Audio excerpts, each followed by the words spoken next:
Hi అండి, అందరికీ నమస్కారం. Welcome to Suma speaks. తెలుగువారికి ఇష్టమైన పచ్చడి అంటే మామిడికాయ నిల్వ పచ్చడి. వేడి వేడి అన్నంలో ఎర్రెర్రని ఆవకాయ, ముద్దపప్పు, కాచిన నెయ్యి వేసుకొని తింటుంటే ఆ ఫీలింగ్ మాటల్లో వర్ణించలేనిది. అందుకే సమ్మర్లో చాలా మంది సంవత్సరానికి సరిపడా నిల్వ పచ్చడి పెడుతుంటారు. అలాంటి మామిడికాయ పచ్చడిని పక్కా కొలతలతో చూసేద్దాం రండి.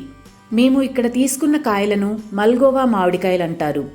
ఈ మల్గోవా మామిడికాయలతో పచ్చడి పెట్టుకుంటే సంవత్సరం అంతా ముక్క మెత్తపడకుండా గట్టిగా ఎంతో రుచిగా ఉంటుంది. మీరు ఏ రకం కాయలు తీసుకున్నా పర్లేదండి, ఇవే కొలతలతో పెట్టుకుంటే సరిపోతుంది. పచ్చడి మాత్రం చాలా టేస్టీగా ఉంటుంది. తప్పకుండా ట్రై చేయండి. ముందుగా కాయలను శుభ్రంగా కడుక్కొని తడి లేకుండా ఆరబెట్టుకోండి. తర్వాత ఈ సైజులో ముక్కలుగా కట్ చేయించుకొని లోపల ఉన్న జీడిని తీసేసి శుభ్రంగా తుడుచుకోవాలి. అప్పట్లో పెద్దవాళ్ళు మానికతో ముక్కల్ని కొలిచేవాళ్ళు. ఇప్పటి వాళ్ళకి మానిక అంటే అంతగా తెలియదు కాబట్టి కేజీల్లో చెప్పుకుందాం. ఈ ముక్కలు మొత్తం 4 కేజీలు అయ్యాయండి. 4 కేజీల మామిడికాయ ముక్కలతో పచ్చడి ఎలా పెట్టుకోవాలో పక్కా కొలతలతో చూద్దాం. తడి లేకుండా ఇలాంటి వెడల్పాటి గిన్నెను లేదా బేషన్ను తీసుకోండి. ఇప్పుడు ఇందులోకి 1/2 కిలో కారాన్ని తీసుకోవాలి. మీరు కొంచెం స్పైసీగా తినేవాళ్ళైతే ఈ కారం సరిపోతుంది. కొంచెం స్పైసీ తక్కువగా తినేవాళ్ళైతే మాత్రం ఒక 100 గ్రాముల వరకు కారాన్ని తగ్గించుకోండి. ఇప్పుడు ఇందులోకి 1/2 కిలో ఉప్పును వేసుకోండి.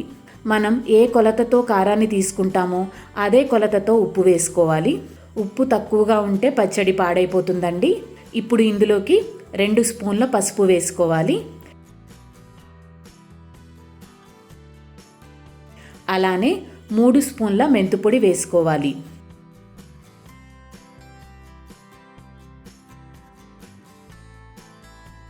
తర్వాత 600 గ్రాముల వెల్లుల్లిని తీసుకొని పొట్టు మొత్తం తీసేసి కొంచెం కచ్చా పచ్చాగా గ్రైండ్ చేసుకొని వేసుకోవాలి. చాలామంది ఆవపిండి కూడా వేసుకుంటారండి. ఆవపిండి వేసుకుంటే పచ్చడి అనేది కలర్ చేంజ్ అవుతుందండి. కాబట్టి ఇక్కడ మేము ఆవపిండి వేయడం లేదు. మీరు కావాలంటే 2 స్పూన్ల ఆవపిండిని వేసుకోండి. ఉప్పు, కారం, వెల్లుల్లి, మెంతుపిండి అన్నీ కలిసేటట్టు మొత్తాన్ని బాగా కలుపుకోండి. 4 కిలోల పచ్చడికి 1.5 నుంచి 2 కిలోల ఆయిల్ సరిపోతుంది. పల్లి నూనెను తీసుకుంటే పచ్చడి చాలా టేస్టీగా ఉంటుందండి. ఇలా మొత్తాన్ని కలిపిన తర్వాత 1/2 కిలో వరకు ఆయిల్ని పోసుకొని కలుపుకోవాలి. అంటే ఒక ప్యాకెట్లో 1/2 ప్యాకెట్ ఆయిల్ని పోసుకొని కలుపుకోవాలి.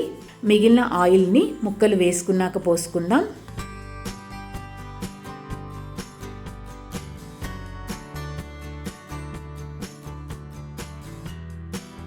ఇలా బాగా కలుపుకున్న తర్వాత కొంచెం కొంచెంగా ముక్కలు వేసుకుంటూ కలుపుకోవాలి.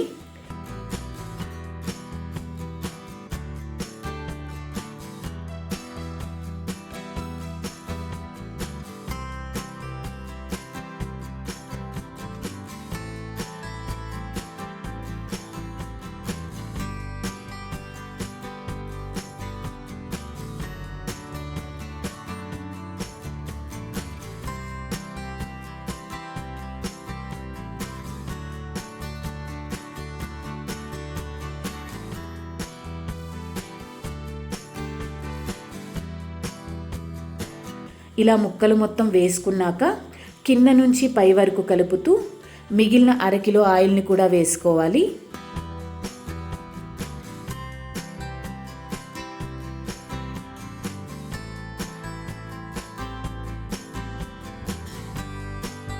ఆయిల్ మొత్తం ముక్కలకు పట్టేటట్టు బాగా కలుపుకోవాలండి.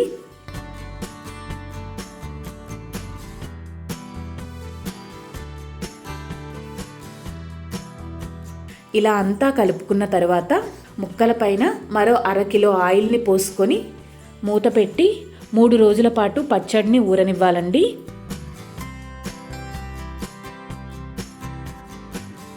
మూడు రోజుల తర్వాత పచ్చడి మొత్తం బాగా కలుపుకోవాలి. చూసారు కదండి, ఆయిల్ అనేది పచ్చడి పైన ఎంత బాగా తేలిందో.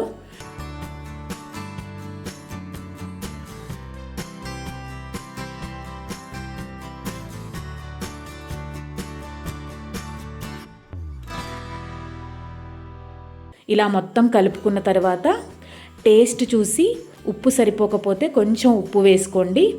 అలానే ఆయిల్ సరిపోకపోతే మరికొద్దిగా ఆయిల్ వేసుకోండి. మాకైతే ఆయిల్ బాగా తేలిందండి, కాబట్టి ఇది సరిపోతుంది. మీకు సరిపోకపోతే కొంచెం ఆయిల్ని వేసుకోండి. ఇలా పచ్చడి మొత్తాన్ని బాగా కలుపుకున్న తర్వాత తడి తగలకుండా జాడీలోకి కానీ లేదా ఎయిర్ టైట్ డబ్బాలోకి కానీ తీసుకోండి. అంతే అండి, చాలా ఈజీగా పెట్టుకోవచ్చు. మామిడికాయ పచ్చడి పెట్టడం రాని వాళ్ళు కూడా ఇలా ఒక్కసారి ట్రై చేయండి. చూశారు కదా, నోరూరించే మల్గోవా మామిడికాయ పచ్చడి రెడీ. వేడి వేడి అన్నంలో ఈ పచ్చడి వేసుకొని తింటే అద్దిరిపోతుంది. తప్పకుండా ట్రై చేయండి.